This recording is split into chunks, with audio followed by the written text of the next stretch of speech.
Hello guys, today we are making a steak. The reason why I'm doing just a steak on its own today is I made a Valentine's Day steak and pasta recipe a couple of weeks back, or a few weeks back I should say, and I wasn't quite happy about the grey band that I produced. I was rushing between making the pasta and the steak and I think I overcooked it, so today we are attempting to make a much better steak. We have a New York strip or a sirloin, steak today.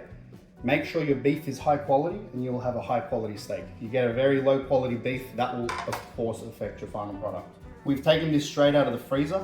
I get my steaks in big batches, the whole rack, and I chop them down into individual steaks. This makes it much cheaper, and also you have steaks just laying around in your freezer, vacuum sealed, ready to go when you need it.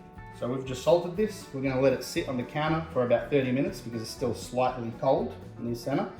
And we're going to come back and pat it dry and fry it in the saucepan.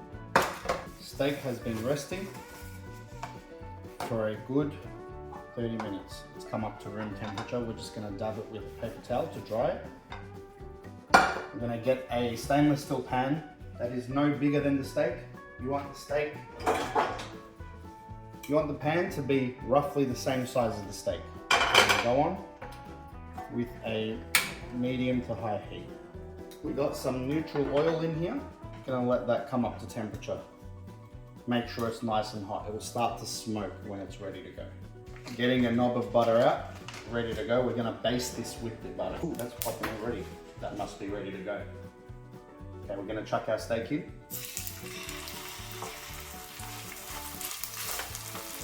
Good contact with the pan. We're going to do the continual flip method today. This is to make sure the grey band doesn't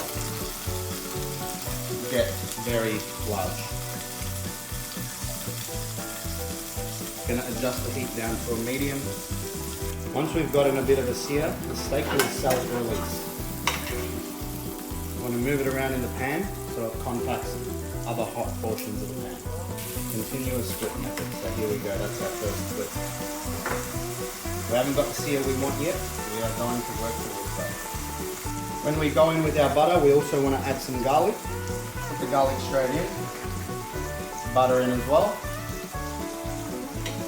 Allow that to get nice and foamy in there. Once our butter is foamy, we can start basting. Basting is just when we're getting the oil, we're cooking it from both sides. See how the butter's getting nice and foamy? It's going to fry the steak from both sides. And it allows us to get a very beautiful crust.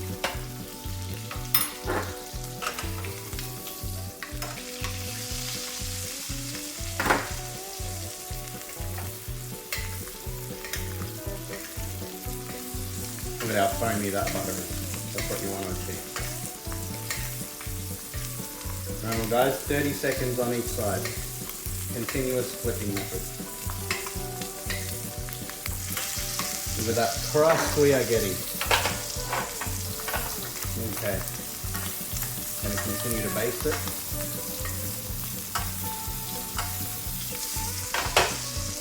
Beautiful.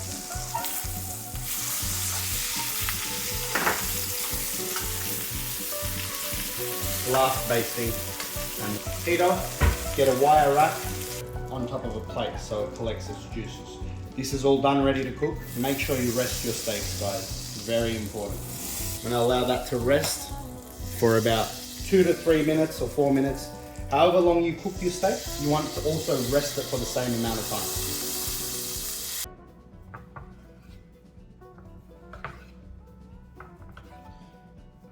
That's all right, still cooked marvelously.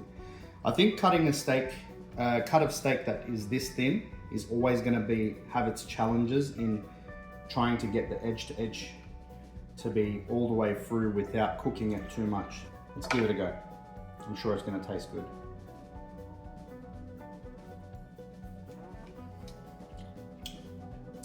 Oh wow.